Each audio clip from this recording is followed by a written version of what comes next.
The warning lights flashed red across Outpost Station 47's curved walls, casting eerie shadows in the usually calm research center. Tom Reed looked up from his microscope, his dark eyes reflecting concern as the emergency system blared to life. At 32 years old, he was one of the few humans working this far out on the galaxy's edge, and in his 3 years as lead xenobiologist, he had never heard this particular alarm. Emergency alert. Level 1 warning. All personnel proceed to evacuation pods immediately, the station's AI announced in its calm voice. Tom watched as his alien colleagues rushed past his lab, their various forms, some tall and spindly, others short and round, all moving with unusual speed. The sound of their footsteps echoed through the metal corridors.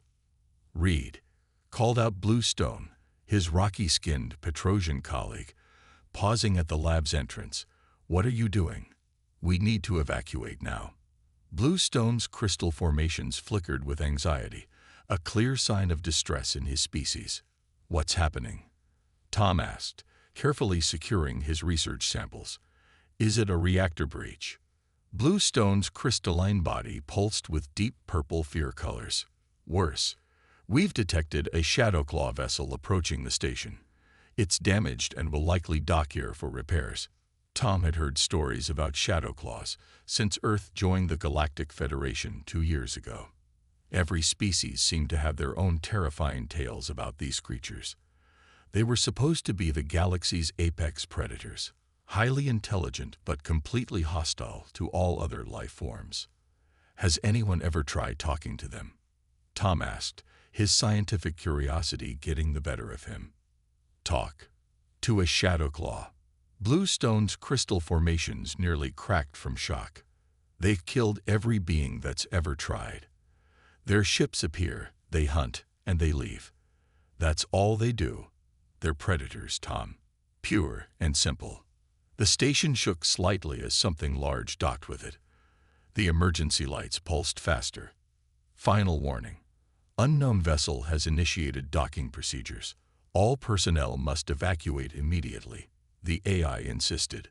Bluestone backed toward the door. "Please, Tom. The escape pods are just down the corridor. We have less than 5 minutes before the docking process completes." Tom looked at his research station, then at the emergency lights. A strange calm settled over him. "You go ahead. I want to see them." "They'll kill you." Bluestone's voice cracked with genuine concern. "Maybe," Tom replied, standing his ground. "But I'm a xenobiologist. This could be the only chance anyone's ever had to study them up close. Someone has to try understanding them. This is the famous human stubbornness the elders warned us about," Bluestone muttered. "Your species is barely known in the galaxy, and you're already trying to change things that have been accepted for millennia." Tom smiled. "That's kind of our thing." With a final frustrated pulse of colors, Bluestone hurried away, joining the last group of evacuating scientists. Tom could hear the escape pods launching one by one, their soft whoosh echoing through the now empty station. He walked to the observation window, watching as a massive black ship, easily 3 times the size of a standard Federation vessel, completed its docking procedure. Its hull was covered in what looked like battle damage, with several areas glowing an angry red from what must have been recent weapons fire. Tom took a deep breath and pulled out his universal translator, checking its power level. Full charge. Good. He also grabbed his research tablet. If these were his last moments, at least he could document them for science. The station's AI made one final announcement. Docking complete. Warning. Hull breach detected in Section 7. Emergency force fields activated. Unknown biological entity entering through main airlock. Tom squared his shoulders and walked toward the airlock section. His heart was pounding, but his hands were steady. This was what he had come to the edge of known space for, to discover, to learn, and maybe, just maybe, to understand. As he approached the airlock, he could hear heavy footsteps and a sound like metal scratching on metal. Tom took position behind a support pillar, tablet ready to record whatever came through those doors. The airlock hissed open. The creature that stepped through the airlock made Tom's breath catch in his throat. It was massive, standing nearly 8 feet tall, with a body covered in scales that seemed to absorb light like black glass.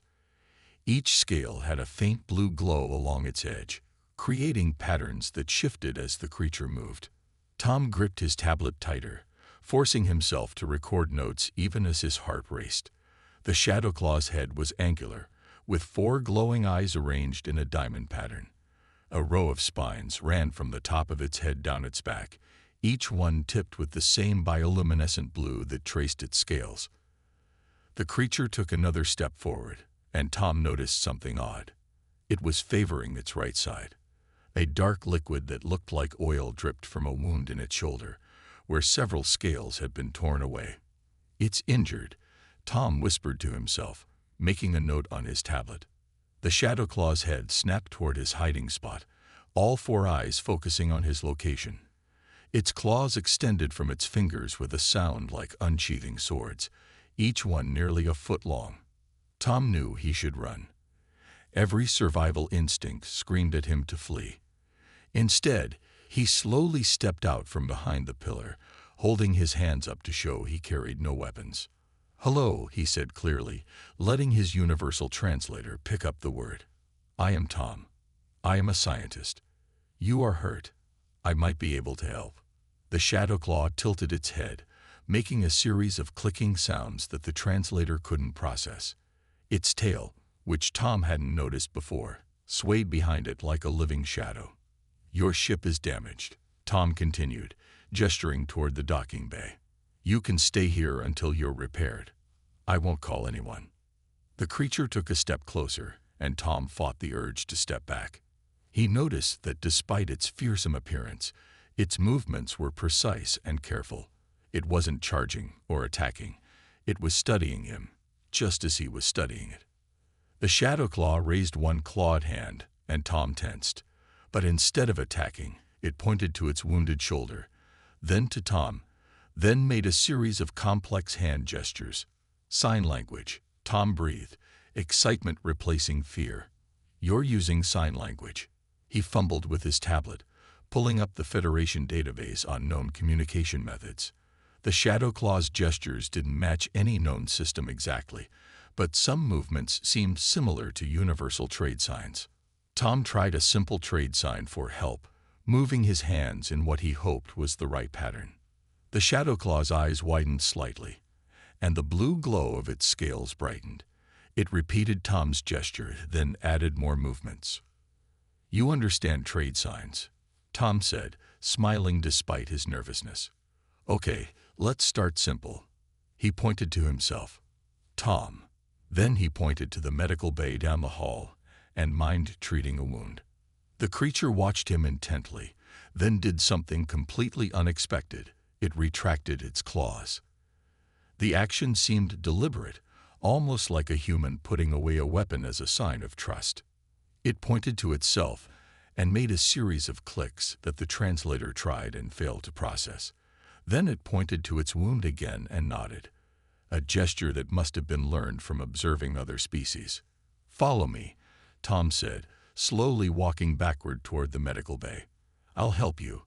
Then maybe we can figure out how to fix your ship."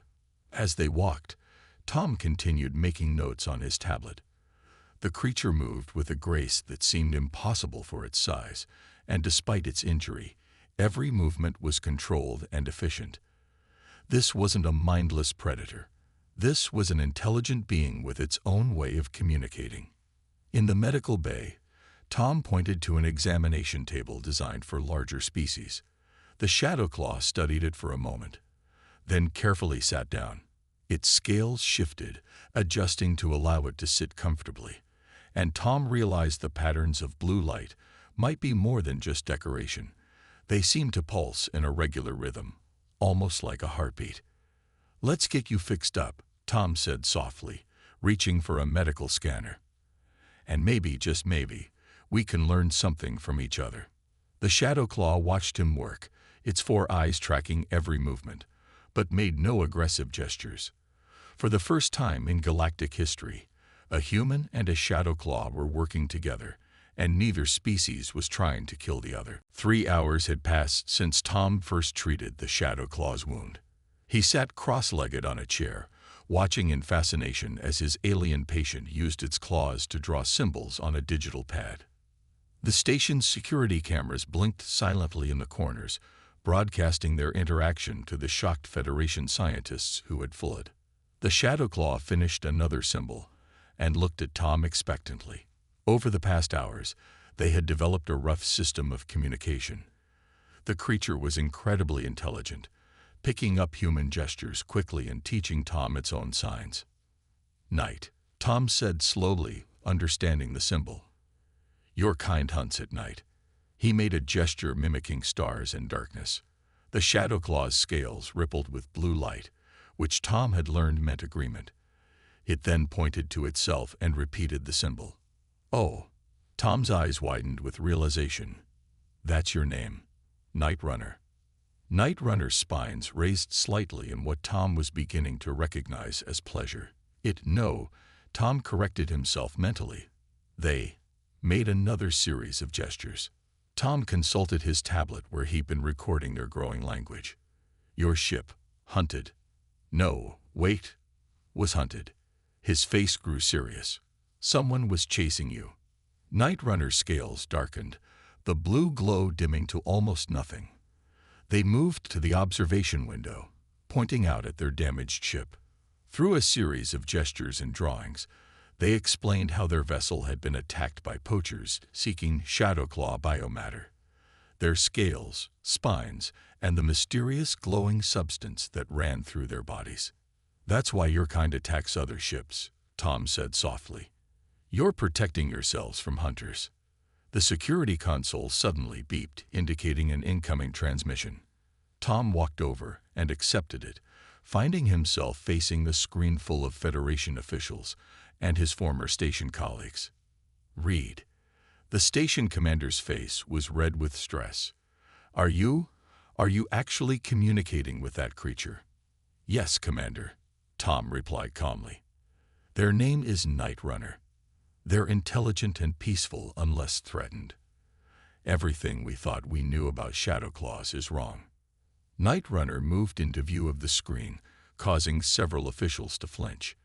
But instead of showing aggression, they carefully made the Federation gesture for peaceful greeting, something they must have learned from observing ships they encountered.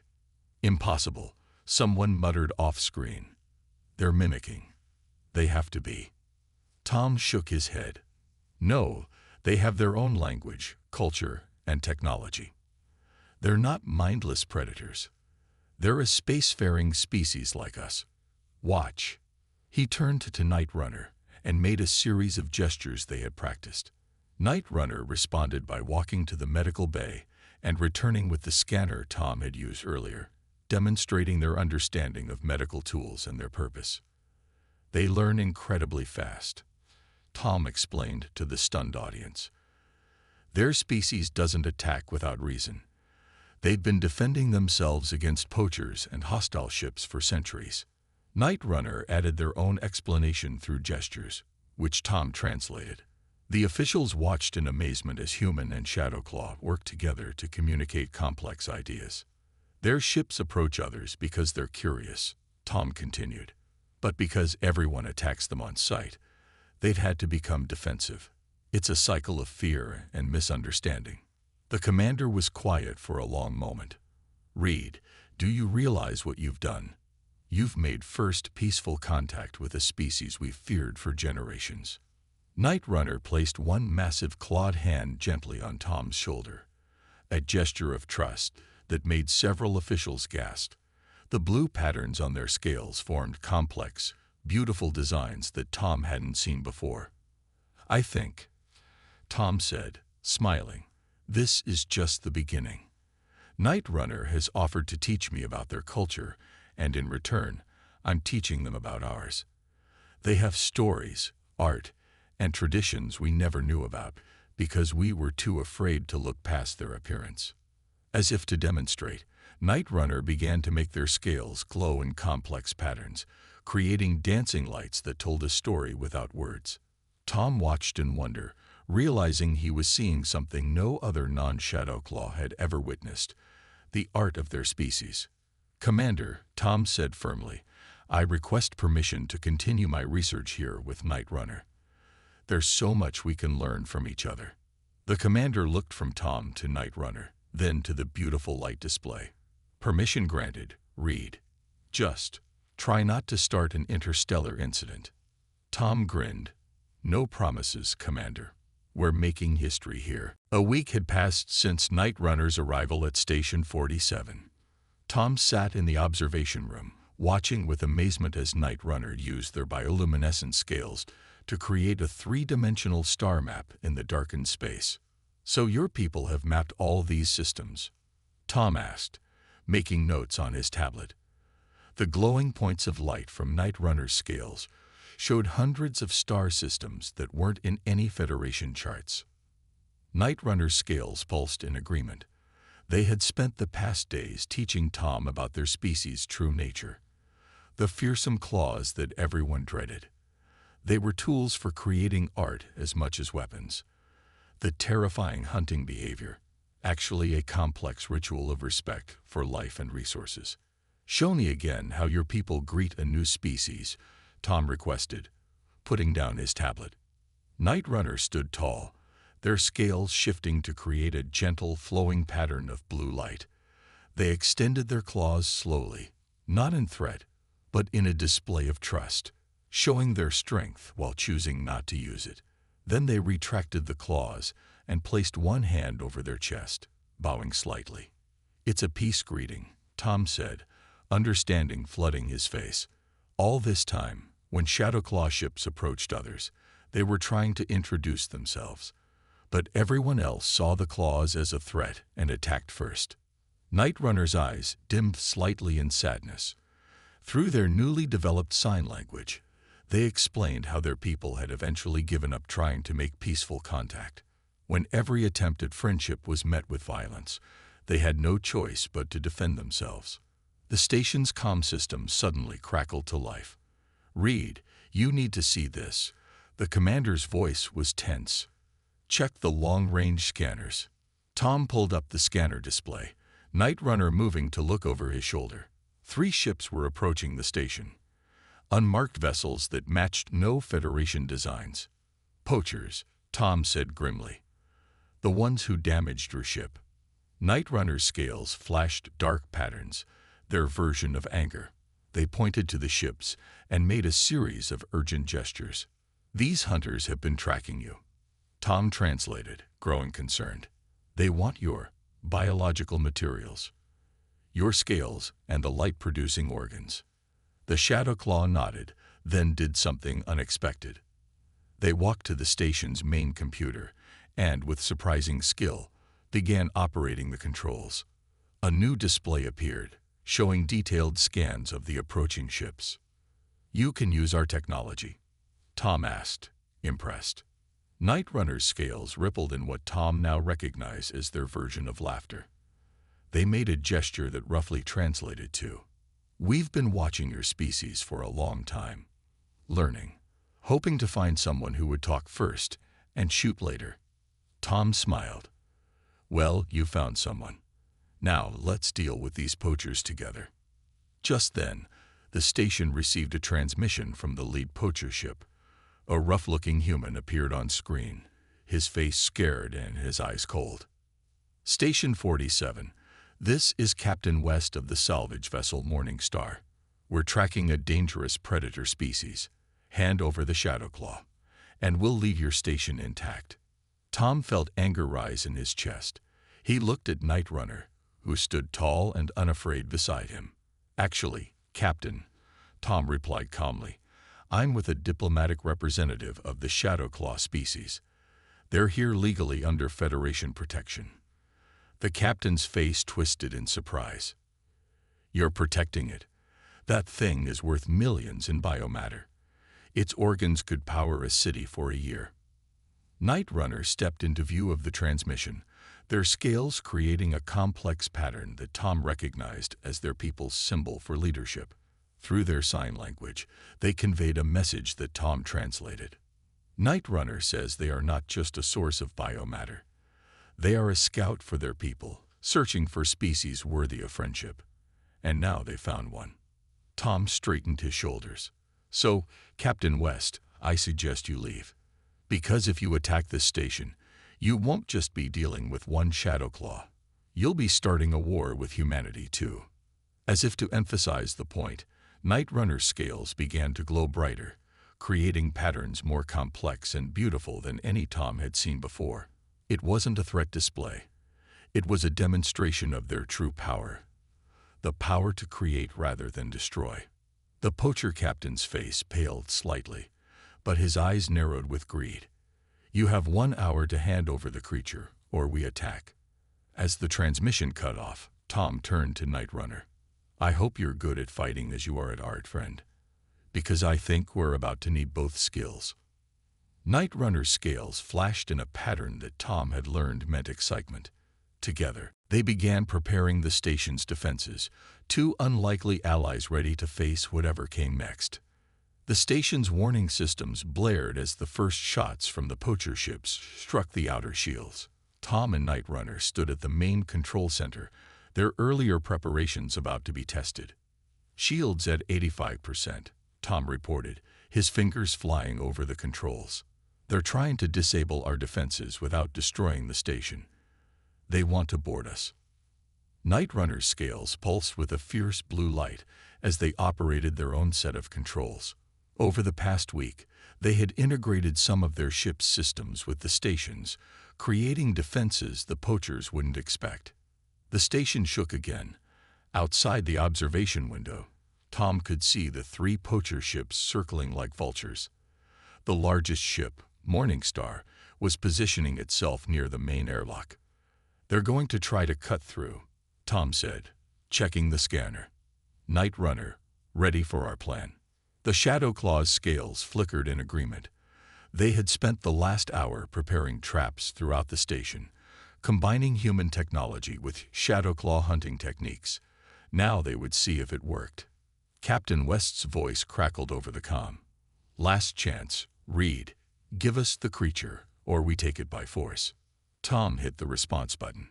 You still don't understand, Captain. Night Runner isn't my prisoner. They're my friend. And we're ready for you. The poacher ships launched their boarding pods. They struck the station at 3 different points, burning through the outer hull with plasma cutters. Tom watched on the security feeds as armed men began entering the station. Now, Tom said quietly. Night Runner touched a control, and all the station's lights went dark. In the sudden blackness, only the Shadowclaw's bioluminescent scales provided any light, creating dancing patterns that seemed to move in impossible ways. Through the security camera's night vision, Tom watched as the poachers moved cautiously through the corridors. They walked right into the first trap, a section of artificial gravity that suddenly reversed, sending 3 men floating helplessly toward the ceiling. East section secured, Tom reported, grinning. Your turn. Night Runner moved with incredible speed through the darkened station. Their glowing scales created confusing reflections off the metal walls, making it impossible for the poachers to tell where they really were. The sound of their claws on metal echoed from multiple directions, a hunting technique their species had perfected over centuries. Tom managed the station's systems, sealing doors and adjusting atmosphere pressure to guide the invaders exactly where they wanted them. Working together, human strategy and Shadowclaw hunting skills proved devastating. But Captain West was smarter than they expected. While his men were being picked off, he led a team directly to the control room, blasting through the door with heavy weapons. Stop right there, West shouted, pointing his rifle at Tom. Call off your pet monster. Tom stood calmly at his console. You really should have done your research, Captain. Shadowclaws aren't monsters. They're guardians, and you're threatening one of their friends. Before West could respond, the shadows behind him moved. Night Runner dropped silently from the ceiling, their scales now completely dark except for a fierce blue glow that outlined their form. The poachers spun around, but they were too late. Moving faster than seemed possible for their size, Night Runner disarmed 3 men with precise claw strikes that damaged their weapons without harming the humans. Their tail swept 2 more off their feet, and their scales flashed patterns that disoriented the others. West fired his rifle, but Tom had already dropped and rolled behind a console. The shot hit a panel, sending sparks flying. Night Runner used that moment to close the distance, knocking the captain's weapon away with one hand while pinning him to the wall with the other. "Wait," West screamed, all his bravado gone. "Don't kill me." Night Runner looked at Tom, their 4 eyes glowing with intelligence. Tom walked over, smiling slightly. "They're not going to kill you, Captain. That's not what Shadow Claws do. They're going to show you exactly what you refused to see, that they're better than the monster you thought they were." Night Runner's scales created a complex pattern that filled the room with swirling lights. It was the same greeting pattern they had shown Tom earlier, the one that had been misunderstood as a threat for so many years. "You see," Tom said to the stunned poachers, "sometimes the deadliest predator in the galaxy turns out to be the best teacher of mercy." As if to prove his point, Night Runner carefully released West and stepped back, their claws retracting. The message was clear. They could have killed them all, but chose not to. The sound of Federation ships arriving filled the station. Help had finally come, but Tom and Night Runner had already won their battle, not just against the poachers, but against fear and misunderstanding. The Federation security teams moved through Station 47, collecting the captured poachers. Tom sat in the medical bay, wincing as a doctor treated the plasma burn on his arm, an injury he'd gotten protecting Night Runner during the fight. Night Runner watched the treatment with all 4 eyes focused intently on Tom's wound. Their scales rippled with concerned patterns, creating gentle waves of blue light that reflected off the medical bay's walls. "I'm fine," Tom assured them, recognizing their worry. "Just a scratch." The doctor finished bandaging Tom's arm and stepped back, still nervous around the Shadow Claw despite recent events. "The burn will heal in a few days, but you should avoid straining it." As soon as the doctor left, Night Runner moved closer to Tom. Their scales began creating new patterns, ones Tom had never seen before. Through their sign language, they explained that among their people, being wounded while protecting another was considered the highest form of honor. "It's what friends do," Tom said simply. "You would have done the same for me." Night Runner's spines raised slightly, and they began a series of deliberate movements. Through signs, they explained that they wanted to perform a sacred ritual, one never before shared with any non-Shadow Claw. "Are you sure?" Tom asked, understanding the significance. "Your people won't mind."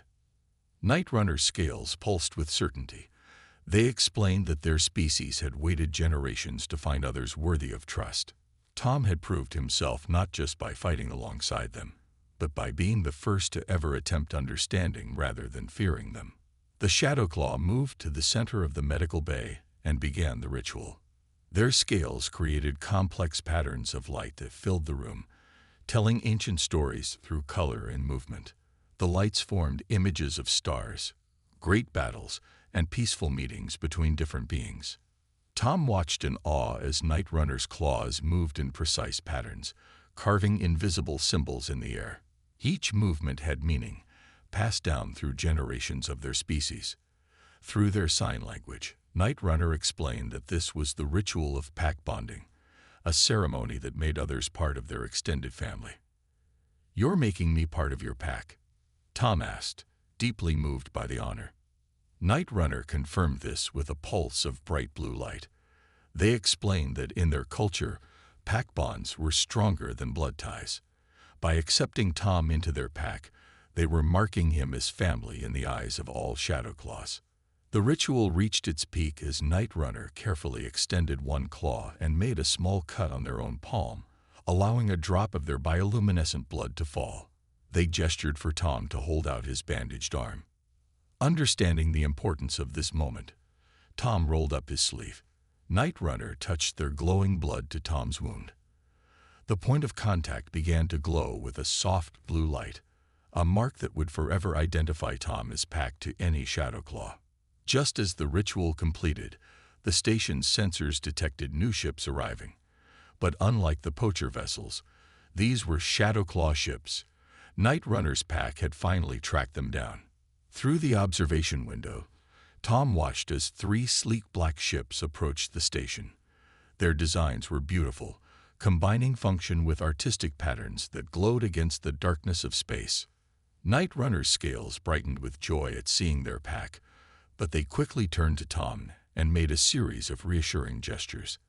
They would tell their pack about everything that had happened, about finding a human worthy of trust, about the bond they had formed. Ready to make history again? Tom asked, standing beside his friend as they prepared to greet the arriving Shadow Claws. Night Runner's scales created a pattern that Tom now recognized as their version of laughter. Together, they walked to the docking bay. A human and a Shadow Claw, 2 beings that every force in the galaxy said should be enemies, instead bound by trust and understanding. As the airlock cycled, Tom realized that this was more than just making history. This was the beginning of a new chapter for both species, one that started with a single choice to reach out in friendship rather than raise weapons in fear.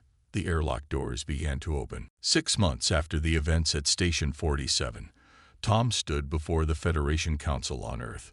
The chamber was packed with representatives from hundreds of species, all gathered to witness something unprecedented. The first official peace treaty with the Shadow Claw species. Night Runner stood beside Tom, their scales creating patterns that told stories of their shared adventures. Behind them, 3 other Shadow Claws, Night Runner's pack leaders, waited with dignified patience. Their presence, once cause for panic, now drew curious and respectful gazes.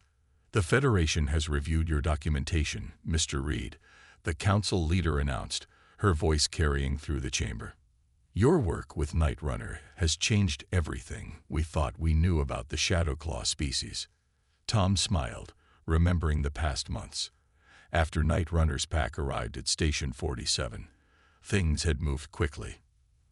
The pack leaders, seeing the mark of family on Tom's arm, had embraced him as one of their own. Together, they began the slow work of building bridges between their peoples. "We've learned so much," Tom addressed the council. "The Shadow Claws aren't just hunters. They're artists, scholars, and explorers. Their bioluminescent patterns aren't just for show. They're a complex language that tells their history, their feared hunting skills. Actually part of a culture that deeply respects life and takes only what is needed." Night Runner stepped forward, their scales creating the traditional greeting pattern that had once been misunderstood as a threat display. This time, no one flinched. Instead, many council members leaned forward, fascinated by the beautiful light show. "The Shadow Claws have agreed to share their star charts," Tom continued. "They've mapped regions of space we never knew existed. Their understanding of bioluminescent technology could revolutionize our medical science. And in return, they ask only for what they've always wanted: a chance for friendship." The council leader nodded. "And you, Night Runner, will be the first Shadow Claw ambassador." Night Runner's scales pulsed with agreement. Through Tom, they explained that their people had chosen them for this role because they had done what no Shadow Claw thought possible. They had found a way to break through centuries of fear and misunderstanding. "We've already established the first joint human Shadow Claw research station," Tom reported. "Young scientists from both species are working together, learning from each other. The station where Night Runner and I first met is now a center for interspecies communication studies." The chamber erupted in excited murmurs as holographic displays showed the new station. There, humans and Shadow Claws worked side by side. Some humans were learning to read the light patterns, while Shadow Claws studied human art and music with evident fascination. "And the poachers?" someone asked from the council. "Gone," Tom said firmly. Once the Federation recognized Shadow Claws as a sovereign species, hunting them became a serious crime. But more importantly, our peoples are now working together to protect each other. Night Runner's scales created a new pattern then, one that combined human writing with Shadowclaw light language. It spelled out unity and diversity in glowing letters that floated in the air. Today, the council leader announced, "We officially welcome the Shadowclaw species into the Federation. Let this be remembered as the day when fear gave way to understanding, when ancient enemies became friends, and when we learned that sometimes the most dangerous-looking creature might just be waiting for someone brave enough to say hello." Tom felt Night Runner's tail gently tap his shoulder, their pack's way of showing pride. He remembered that first moment in Station 47, when he chose to stay behind while others fled. One simple choice had changed the galaxy. After the ceremony, Tom and Night Runner stood at a window overlooking Earth. Their reflection showed an unusual pair, a human and a towering, scaled creature with glowing patterns. But to them, it looked like family. "Ready for our next assignment?" Tom asked. "I heard there's another supposedly dangerous species at the edge of known space." Night Runner's scales rippled with their version of laughter. Through their now fluent sign language, they suggested that perhaps this time, they should approach the unknown species together, not as human and Shadowclaw, but as proof that friendship can overcome any difference. As they watched the sun rise over Earth, Tom smiled. Sometimes the greatest adventures in space didn't come from exploring new worlds, but from taking the time to understand those we thought we could never trust. And somewhere out there, another species was waiting to learn that same lesson.